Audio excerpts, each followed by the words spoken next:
तो कहानी की शुरुआत मिकी नाम के एक आदमी को दिखाने से होती है जो एक घर के सामने खड़ा हुआ था कि तभी अचानक उस घर से बेन नाम का आदमी भागते हुए बाहर आता है। साथ ही वो घर की तरफ गोली चलाते हुए ये कह रहा था कि वो लोग आ रहे हैं। मिकी भी उसे भागता हुआ देख उसके साथ वहाँ से भाग खड़ा होता है और यहाँ हमें पता चलता है कि दुनिया के ज्यादातर लोग ज़ॉम्बीज़ बन चुके हैं और सिर्फ गिनती के इंसान ही बचे हुए हैं, जिनमें से ये दोनों भी होते हैं। दरअसल बेन और मिकी बेसबॉल प्लेयर्स थे। साथ ही अगर बेन की बात करें तो उसने खुद को इस परिस्थिति के हिसाब से ढाल लिया था। वो लगातार अपनी जगह बदलता रहता था और साथ ही ज़ॉम्बीज़ से सामना होने पर उन्हें मारने से जरा भी नहीं कतराता था। तो वहीं मिकी की बात करें तो वो बेन से ठीक उल्टा होता है। वो इस परिस्थिति में भी एक जगह रुककर रहना चाहता था। मिकी हर समय गाने सुनता रहता था और उसने अभी तक एक भी ज़ॉम्बी को अपने हाथों से नहीं मारा था, लेकिन फिर भी ये दोनों काफी समय से इस परिस्थिति में भी एक दूसरे के साथ सही सलामत थे। दोनों लगातार आगे बढ़ते हुए अलग अलग घर में जाते थे और वहाँ से अपने मतलब की चीजें लेने के बाद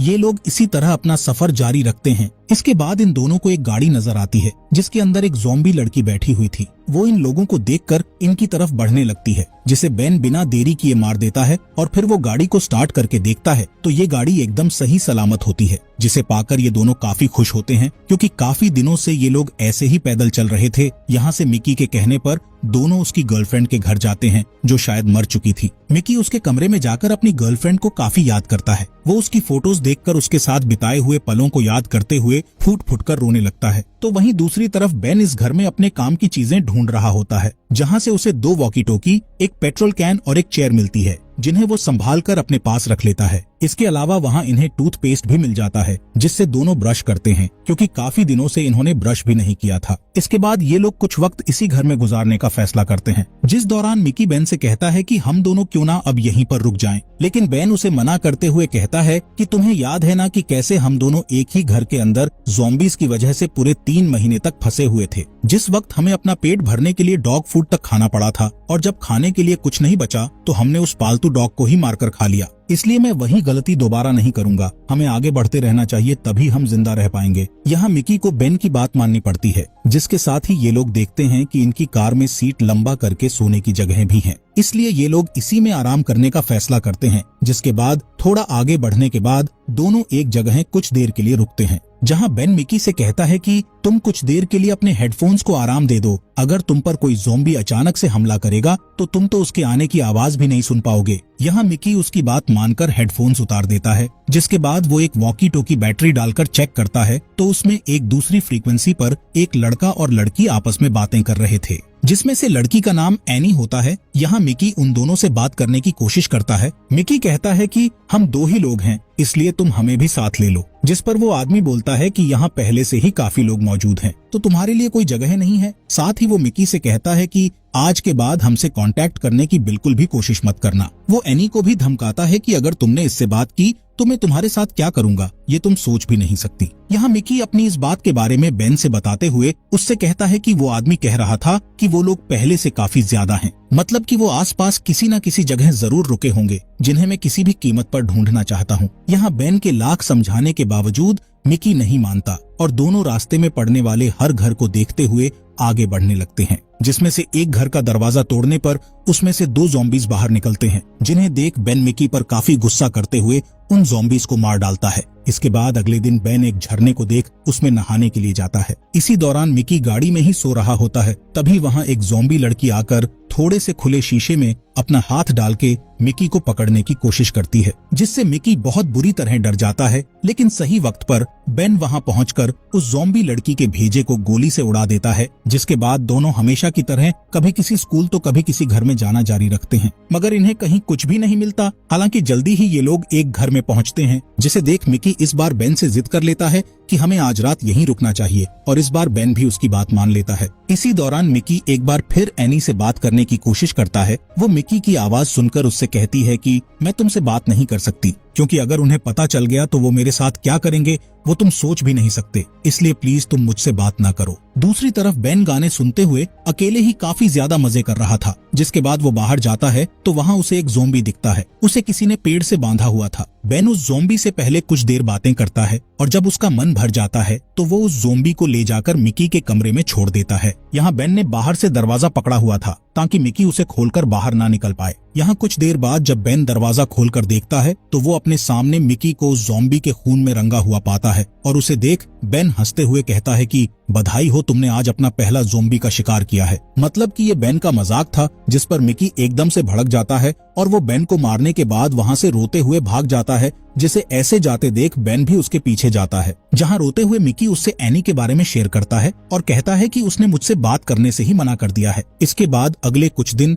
ये दोनों इसी तरह घूमते हुए गुजारते हैं, जिस दौरान एक दिन इन्हें सड़क के बीचों बीच एक गाड़ी दिखाई देती है, जिसके बोनट पर हाथ रखकर देखने पर मिकी बेन से कहता है कि ये गाड़ी अभी भी गर्म है, मतलब कि कोई इसे चला रहा था और वो यहीं कहीं आसपास होना चाहिए। यहाँ बेन पहले उस गाड़ी से पेट्रोल निकालने की कोशिश करता है, पर उसमें पेट्रोल नहीं होता। बेन आवाज देते हुए पूछता है कि ये गाड़ी किसकी है, मगर उसके सवाल का कोई भी जवाब नहीं देता। लेकिन इसी बीच वहाँ हम एक आदमी को देखते हैं जिसके पास चाकू थी और वो मिकी को चाकू की नोक पर पकड़कर बेन से उसकी गाड़ी की चाबी मांगता है, जिसे ऐसा करते देख बेन उसे समझाने की कोशिश करता है कि तुम्हारी तरह हम भी इंसान हैं और अब तक ज़ॉम्बीज़ से बचे हुए हैं, इसलिए हमें साथ मिलकर इन हालातों का सामना करना चाहिए। जिस पर वो आदमी बेन को जवाब देते हुए बोलता है कि मुझे किसी पर भी भरोसा नहीं है, क्योंकि ये गलती मैं एक बार उन लोगों पर भरोसा करके कर चुका हूँ। उन्होंने मेरे साथ जानवरों से भी बदतर व्यवहार किया है, इसलिए अब मुझे किसी पर विश्वास नहीं है। तुम बस अपनी गाड़ी की चाबी मुझे दो, नहीं तो मैं तुम्हारे दोस्त को जान से मार दूंगा।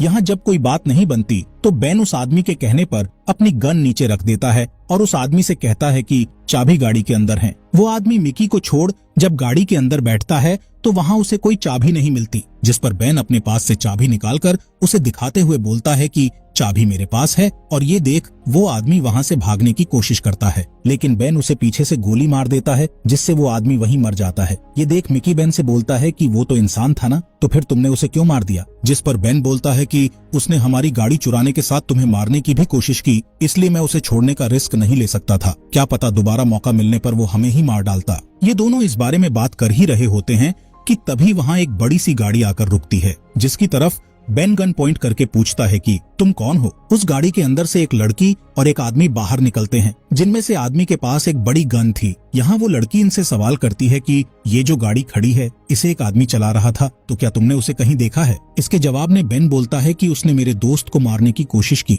और साथ ही वो हमारी गाड़ी चुराना चाहता था, इसलिए मैंने उसे मार दिया। इस पर वो लड़की दोबारा सवाल करती है कि उसने क्या मरने से पहले तुम्हें कुछ बताया था? जिस पर बेन कहता है कि नहीं, उसने मुझे कुछ भी नहीं बताया, उसने बस इतना कहा कि कुछ लोगों ने उसके साथ धोखा किया है। ये सुनकर वो लड़की बोलती है कि ये गाड़ी उसने हम ही से चुराई थी, इसलिए हम उसका पीछा करते हुए यहाँ आ गए, लेकिन तुमने उसे मारकर काफी अच्छा किया। इतना कहने के बाद वो लड़की और आदमी वहाँ से जाने ही वाले होते हैं कि तभी मिकी उसे रोककर पूछता है कि तुम एनी हो ना? ये बात सुनकर वो लड़की कहती है कि तुम क्या बकवास कर रहे हो? इस पर मिकी कहता है कि मैंने तुमसे वॉकी टॉकी पर बात की है, इसलिए मैं तुम्हारी आवाज आराम से पहचान सकता हूँ। यहाँ हमें पता चलता है कि ये लड़की एनी ही है और जो आदमी उसके साथ था ये वही आदमी होता है जिससे बात करते हुए मिकी ने एनी को सुना था। एनी मिकी से बोलती है कि मैंने तुमको कितना समझाया था कि तुम मुझसे कांटेक्ट करने या मिलने की कोशिश मत करना, लेकिन तुम मेरी बात नहीं माने। यहाँ एनी तुरंत बेन के पैर पर गोली मार देती है और इसके बाद वो उसकी गाड़ी की चाबी लेकर वहीं झाड़ियों में फेंक देती है। एनी मिकी से कहती है कि मैं ये नहीं करना चाहती थी, लेकिन तुमने मुझे ये करने पर मजबूर किया है। इतना कहने के बाद वो उस आदमी के साथ गाड़ी में बैठकर वहाँ से चली जाती है। एनी के जाने के बाद मिकी कार की चाबी को ढूंढने की कोशिश करता है, पर अंधेरा होने तक उसे चाबी नहीं मिलती। साथ ही बेन के पैर में गोली लगी होने के कारण वो चल नहीं सकता था, इसलिए मिकी वहीं कार के अंदर रात गुजारने का फैसला करता है। यहाँ बेन मिकी से बार बार कह रहा होता है कि तुम मुझे यहीं छोड़कर चले जाओ, कम से कम तुम्हारी जान तो बचेगी। लेकिन मिकी कहता है कि मैं तुम्हारे बिना यहाँ से कहीं नहीं जाऊंगा, क्योंकि हम दोनों हमेशा की तरह इस परिस्थिति से निकलने का कोई ना कोई रास्ता जरूर निकाल लेंगे। दोनों उसी गाड़ी को अंदर से लॉक करके सोने की कोशिश कर ही रहे होते हैं कि तभी ढेर सारे ज़ॉम्बीज उन्हें आते हुए दिखाई देते हैं, जिन्हें देख मिकी बोलता है कि हमें जल्दी यहाँ से भागना होगा। जिस पर बेन उससे कहता है कि तुम बड़ी जल्दी भूल गए कि मेरे पैर में गोली लगी है, मैं चाहकर भी नहीं भाग सकता, लेकिन तुम अपनी जान बचा सकते हो, इसलिए तुम यहाँ से भाग जाओ। लेकिन मिकी बेन की इस बात को नहीं मानता। इसी दौरान हम देखते हैं कि इनकी गाड़ी को ज़ॉम्बीज ने चारों तरफ से घेर लिया है, लेकिन ये दोनों उनका कुछ नहीं कर सकते थे, इसलिए दोनों चुपचाप सो जाते हैं। जहां सुबह उठने पर वो देखते हैं कि ज़ॉम्बीज अभी तक कहीं नहीं गए हैं, जिनसे परेशान होकर मिकी सभी शीशों को कंबल से ढक लेता है। यहाँ बेन मिकी पर गुस्सा करते हुए कहता है कि आज यहाँ हम दोनों तुम्हारी वजह से फंसे हुए हैं। अगर तुम उस लड़की के पीछे पागल ना होते तो वो लोग भी ऐसा नहीं करते। यहाँ मिकी भी अपनी गलती मान लेता है। साथ ही वो बेन से कहता है कि क्या तुम फिल्मों की तरह तार के जरिए गाड़ी चालू नहीं कर सकते जैसे कि फिल्मों में होता है। इस पर बेन बोलता है कि ऐसा सिर्फ फिल्मों में ही अच्छा लगता है, क्योंकि अगर ऐसा करते वक्त कोई गलती हुई तो ये गाड़ी कभी भी स्टार्ट नहीं होगी, इसलिए तुम्हें वो चाबी ढूंढनी ही होगी। ये लोग 1-2 दिन इसी तरह गाड़ी के अंदर बिताते हैं, जिसकी वजह से इनका पानी भी खत्म हो रहा था। साथ ही ज़ॉम्बीज़ भी अब ज्यादा आ चुके थे, इसलिए मिकी प्लान बनाता है कि मैं सनरूफ से होकर गाड़ी से बाहर निकलकर चाबी ढूंढने के लिए जाऊंगा, तब तक तुम यही मेरा इंतजार करना। बेन मिकी से कहता है कि अगर तुम्हें चाबी ना मिले तो तुम वक्त रहते यहाँ से निकल जाना, मेरे लिए वापस मत आना। इस पर मिकी बोलता है कि तुम्हारे अलावा मेरा कोई नहीं है, इसलिए मैं वापस जरूर आऊंगा। इतना कहकर वो बाहर चला जाता है। इस दौरान थोड़ी देर बाद ही बेन को अकेलापन महसूस होने लगता है। वो काफी परेशान था कि मिकी अभी तक वापस क्यों नहीं आया, लेकिन उसके इंतजार के अलावा वो और कुछ नहीं कर सकता था। काफी देर हो जाने पर यहाँ एक पल के लिए बेन को लगता है कि शायद मिकी उसे छोड़कर चला गया, लेकिन उसी दौरान बेन को मिकी की आवाज सुनाई देती है और बेन तुरंत सनरूफ को उसके लिए खोल देता है, जिसे वापस देख बेन काफी खुश होता है। बेन उससे पूछता है कि क्या तुम्हें चाबी मिल गई। इस पर मिकी रोते हुए उसे अपना हाथ दिखाता है, जिस पर ज़ॉम्बी के काटने का निशान था। ये देख बेन के पैरों के नीचे से मानो जमीन खिसक जाती है और वो अपनी गन मिकी पर पॉइंट करके उसे गाड़ी से बाहर निकलने के लिए बोलता है, मगर मिकी उससे बार बार एक ही बात बोलता है कि मेरी मदद करो। बेन यहाँ मिकी से कहता है कि मैं अपने दोस्त को ज़ॉम्बी में बदलते हुए नहीं देख सकता, इसलिए ना चाहते हुए भी मुझे तुमको मारना होगा। और इतना कहते ही वो ट्रिगर दबा देता है, जिससे मिकी की वहीं मौत हो जाती है। बेन अपने दोस्त के लिए काफी ज्यादा दुखी था और वॉकी टोकी को ऑन करके बोलता है कि एनी, मुझे पता है कि तुम मुझे सुन सकती हो और तुम्हारी वजह से आज मैंने अपने दोस्त को खो दिया, जिसके साथ मैं पिछले कई महीनों से था। इस खत्म होती दुनिया में हम दोनों ही एक दूसरे का सहारा थे। जानती हो, एक बार इसी तरह हम 3 महीनों तक एक घर के अंदर फंस गए थे। अगर मैं वहाँ से निकल सकता हूँ तो यहाँ से भी मैं बाहर निकलने की कोशिश जरूर करूंगा। अगर कोशिश में मैं कामयाब नहीं हुआ तो मैं खुद को गोली मार लूंगा, और अगर मैं कामयाब हो गया तो तुम्हारी मौत मेरे हाथों पक्की है। इसके बाद बेन पीछे के दरवाजे से किसी तरह से चुपचाप बाहर निकलने की कोशिश करता है, जिसके साथ अगले ही पल हम उसे बाहर बेसबॉल बैट के साथ देखते हैं, जहां बेन लंगड़ाते हुए चल रहा था, जिसका कई सारे ज़ॉम्बीज़ धीरे धीरे पीछा कर रहे थे। और इसी के साथ ये अमेजिंग मूवी यहीं पर खत्म हो जाती है।